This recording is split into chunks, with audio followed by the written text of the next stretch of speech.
Shanghai is now a city with more than 9,000 coffee shops, but I didn't know that coffee entered the Shanghai market as early as 1844 until I visited a small but special exhibition on coffee in Shanghai recently. Coffee beans, coffee cups, and even water purifiers are selected and displayed at the exhibition.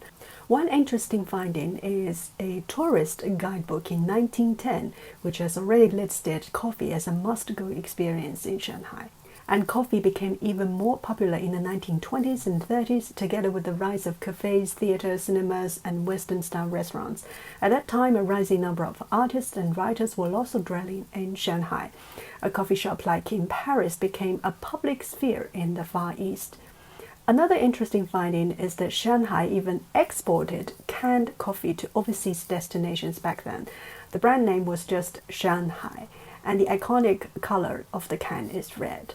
That reminded me of my childhood memory, although it was a bit blurred. One day my mom asked me if I want to taste a cup of coffee, and back then coffee was something very rare and you could only have the chance to buy it with special channels and in big cities like Shanghai.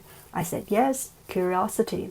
That's out of curiosity. And my mom showed me the coffee. It was actually a compressed instant coffee powder with sugar in a cube.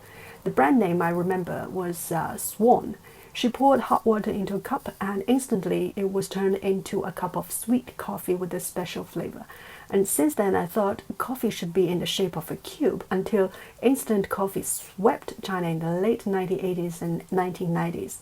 The rising period for instant coffee was led by Nestle and Maxwell. People of my age were impressed by the days that we had instant coffee while reviewing our textbooks before the examinations.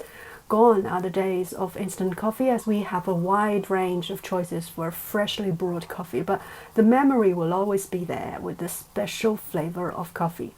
So if you are traveling in Shanghai, enjoy your coffee, and if you are interested, a visit to the free exhibition could also be a nice option.